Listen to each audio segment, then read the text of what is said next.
joining me now is Helen Wildbore, Director of Care Rights UK. Helen, would you like to see an army of volunteers propping up in our social care system, just to prop it up?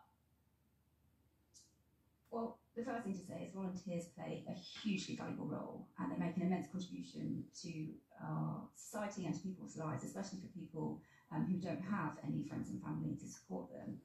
But this policy from the government feels a little bit like a desperate measure to try and save a care system that is crumbling.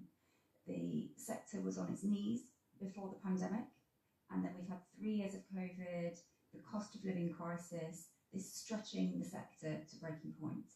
And every day we hear the impact this is having on people's lives through our helpline, whether people are stuck in hospital waiting for care services, either in their own home or in a care setting, or people who are already in a care home but stuck without the staff to meet their basic needs. And my colleagues who run the helpline, they've worked as advisors in this sector for 20 years, and they say they've never seen it so bad. And this is causing frustration, it's causing distress and anxiety for people relying on those care services and their families.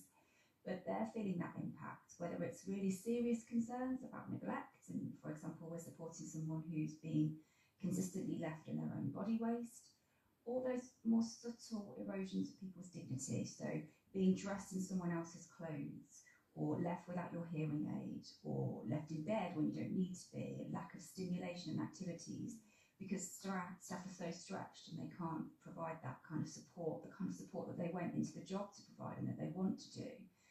And this is having a huge impact on people's well-being and quality of life. So, I mean, some of those examples are just hideous, and I'm just wondering what kind of stories you're hearing from carers. What are they saying in terms of their day-to-day work?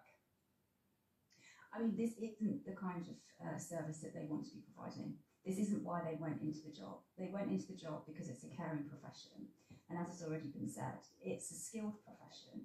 But what we see is the system being propped up. It's relying on the goodwill and the dedication of an underfunded, undersupported, unvalued workforce. And that's the key to fixing this. It's valuing that workforce and growing that workforce. So just very quickly then, Helen, is it just money that the industry needs? It just needs to be funded properly rather than volunteers? I mean, it does need a huge investment. And Jeremy Hunt, before he was Chancellor, when he was chairing the Health and Social Care Select Committee, said that an additional £7 billion a year was needed for social care. He seems to have forgotten that now that he's Chancellor. But it's also about valuing that workforce so they stay in the job. And I would agree with what JJ said. We already do have a volunteer army. They are the friends and the relatives of people needing care. They don't call themselves volunteers. They wouldn't think of themselves in that way. But they are providing vital care and support as family carers. And this crisis in social care is having a huge impact on them. They are filling the gaps when staff are too stretched and not being able to provide the care that people need. Helen Wildbore, Director of Care Rights UK, thank you very much for joining us for this conversation. I'm going to go to the callers now. Joe